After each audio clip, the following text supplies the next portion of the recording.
What's going on, everybody? Part 3 of our question and answer phase, where you guys are wondering what everything is in my room. We've already broken down what each monitor does. We've already broken down basically how much everything so far has cost. And now we're on part 3, and I'm going to break down for you guys my camera host, what software I use, how it's all set up, and how we run 14 cameras on one stream. Stick around, check it out, and maybe you'll learn something. You never know.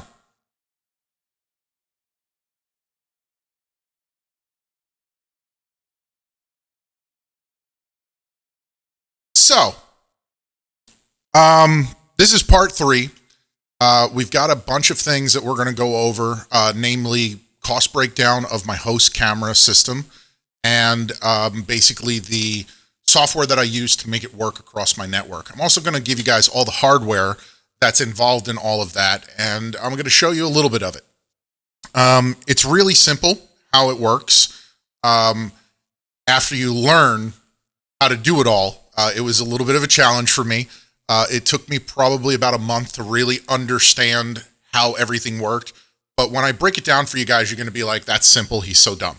But I promise you, as far as the software side of things, I get very confused very easily. I'm a hardware guy. But it's a really cool setup, and if you want to spice up your stream, this is definitely the way to do it.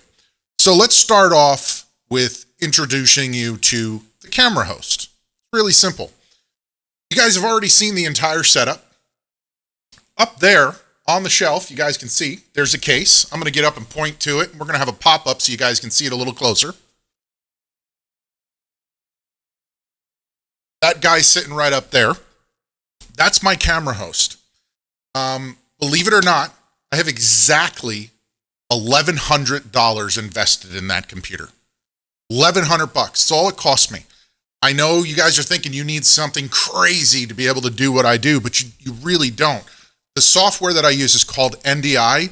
You could even do all of this off of a laptop. If that's all you have additional and you want to add a camera or two, but your main computer can't handle more than 1 or 2 cameras, you can do this on a laptop. You got a laptop laying around. You can install the NDI plugin and just stream the cameras across the network. I'm going to break all of that down for you guys. But first, the price of everything.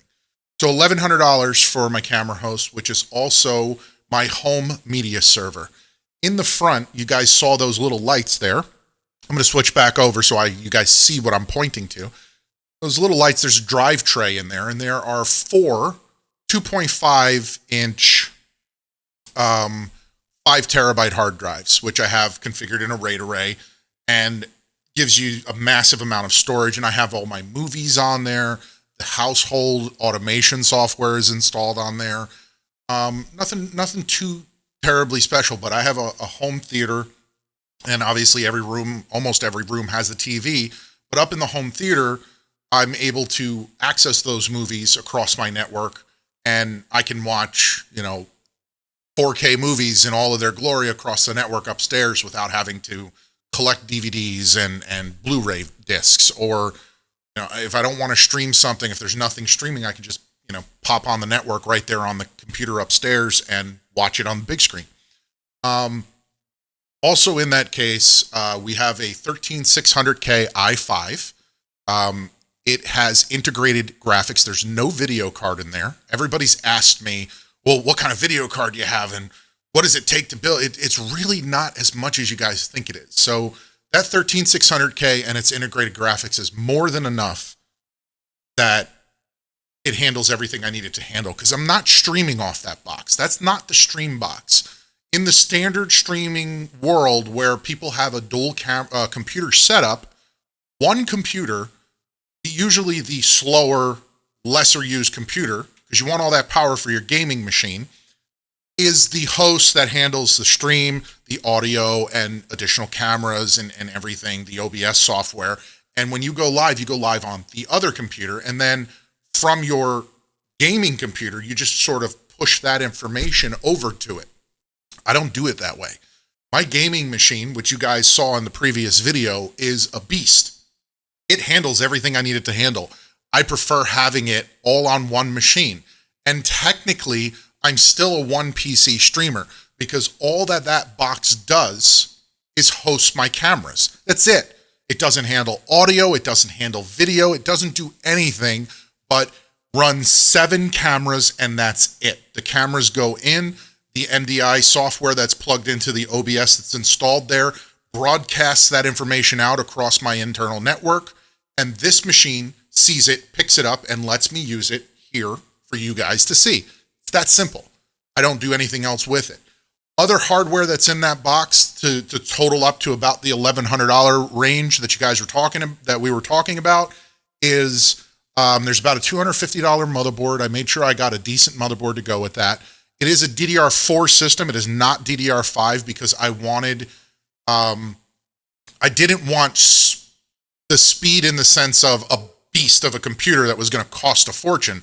So I have a little bit of playroom with the budget is basically what it came down to. So it's running 64 gigs of RAM. You want to make sure you got good overhead on that with the camera sources coming in. It's got an 850 watt power supply. That's a Silverstone Media Center case. Nothing too special. It's about $200, I think we paid for that. And I threw a couple additional fans in there. There's no liquid cooling. The whole thing is, like I said, it's just a basic host box, not only for the house, but for the cameras. That all goes down to a little tiny switch.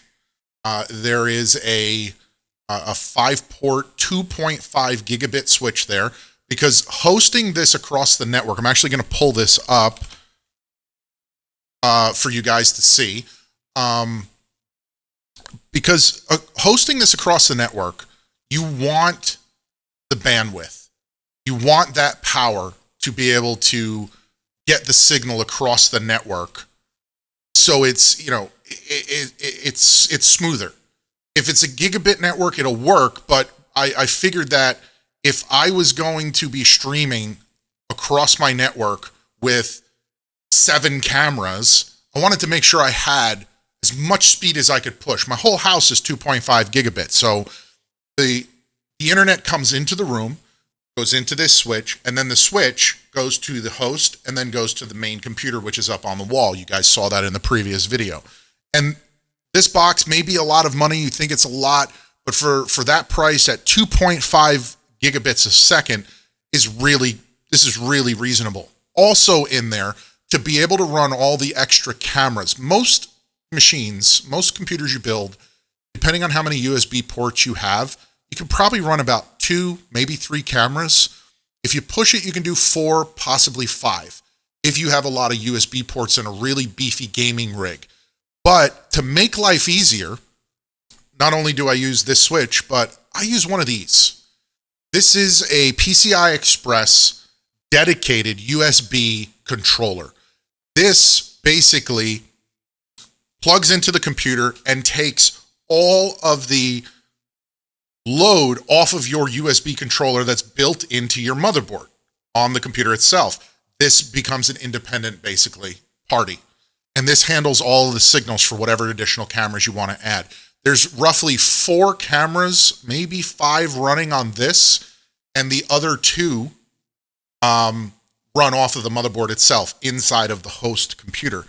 And the next breakdown is going to be the OBS plugins show you. So we've gotten all the hardware covered. All the cameras are just basic cameras that are plugged in there. I have a couple of Logitech Brio 4K cameras in the back. There's 3 of those total. Those are the ones in the rear of the room. I wanted them to be clean and high def, and the rest are just all the Logitech C920s. The link in the description below is going to have my entire setup, and you guys have checked that out before. I know in the past, I'm constantly updating it. If I buy a new piece of equipment, I throw it up there so you guys can see what the cost is and where you can get one. So let's pull up the host computer. Now this is running on remote desktop. I don't have a mouse and keyboard plugged in over there. You guys can see there are 1, 2, 3, 4, 5, 6, 7 cameras running here on the little tiny box up there. And all these do is broadcast out to the internet. That's all that these do.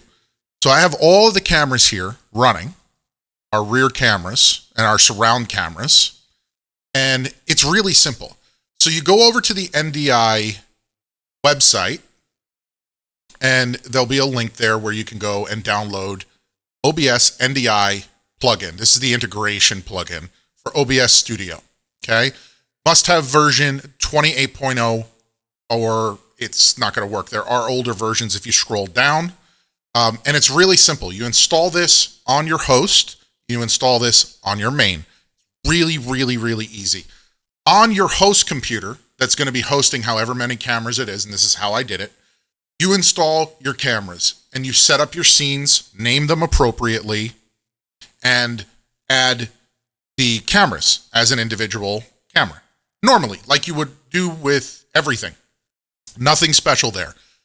After you're done with all of this and you know you got everything set up exactly how you want it, go and install the NDI plugin.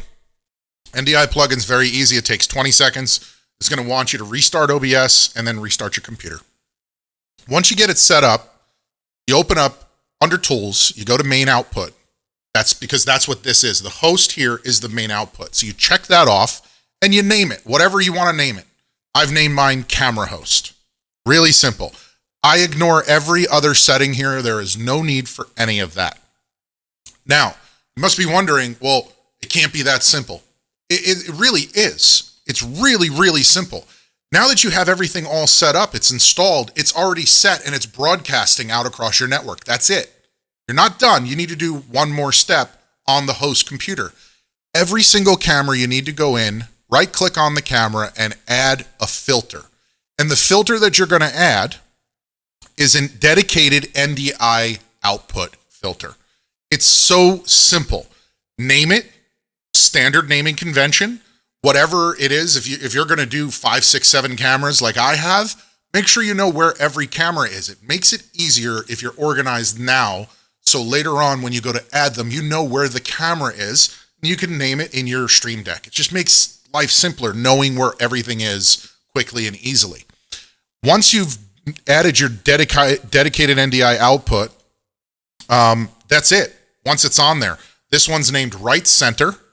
That's the camera that's behind me. That's it. You're done. You're done on the host machine. You go through and do that on every single one of your camera sources. And this also works the same way if you want to use this for your audio host, or if you're going to stream off of this and you don't want to buy an expensive capture card, you can do it through this. But make sure, it's just very important, make sure that you have a good network. Your network has to be 1 gigabit network or 2.5 gigabit network at the minimum, because this does push a lot of information across your network and you want to let it have the bandwidth that it needs. All right, so we're done with the way the host is set up. Now we go back and we grab our OBS plugin again, and we go over to our main install of OBS. Okay, and within this, we do the same exact thing, but we don't add our camera sources because we're going to be pulling those from the host machine. So we add our scene, and now within our sources of that scene, we're going to right-click and add. And inside here now, after you install NDI and it all shows up, you're going to add an NDI source. And under the NDI source, once you name it to the camera that you're looking for that you've already named, you'll see that you see the cameras that are over on your other computer, browsing across your network. And once those are added, you get there's your experience. It's done. There's nothing else to really do. The camera's added. Now you can add your overlays, anything additional that you want to it. The camera's there. Understand that it's really simple to set it up. It does take a little bit of a learning curve if you're not quite sure. I hope I explained it simply for you. Now, in the description below of this video is going to be the NDI link directly if you want to download it and throw the plugin in and play with it on both sides. It's very easy to set up. Management is simple. There's no maintenance required. There's nothing really that you have to do once it's installed. Problems and issues I run into. somebody asked me about that. I had sent them a reply. They said, how do you have 14 cameras running?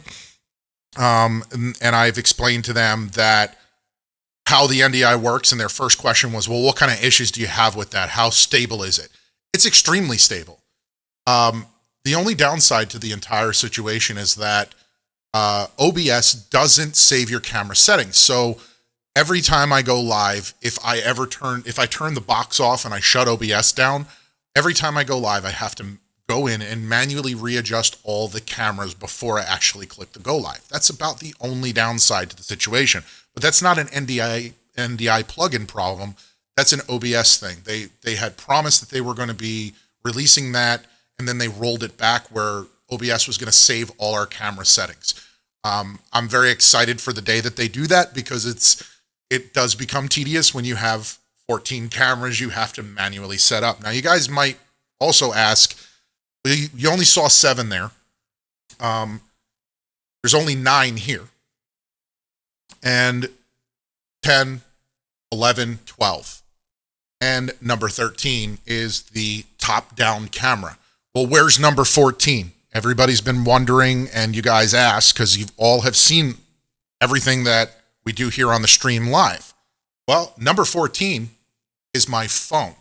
I'm going to do another video for you guys breaking down how to use your phone as a wireless camera on your live stream. It's really simple. There's a plugin inside of OBS as well that you install, and there's a little thing that you do on your phone. You read a QR code and your phone activates. I love this, and I do count it as a 14th camera. I don't use it a lot, but if I'm working on a project and I'm building a computer and everybody's like, oh, what was that? Or they want to see something up close, I can switch over to my phone, pop over to that scene, activate this, and now my phone is completely wireless. I could leave the room, go into another part of the house, and they can see everything going on my phone. It also transmits audio as well, which you can turn off, and I'll do an in-depth video about that. But everything talked about today, all of the links will be in the description below. If you guys have any additional questions, hop in Discord. There's a dedicated tech help channel. And remember, it's a 100% charity community based on always giving back. Everything that we do here goes to building computers for disabled veterans and or active duty military member projects, support and help in any way that we possibly can. I hope you guys enjoyed the video. Check out some of our other content. And if you enjoyed it, click the like and subscribe button down below and hit the bell, because there's going to be more videos coming. I love you guys.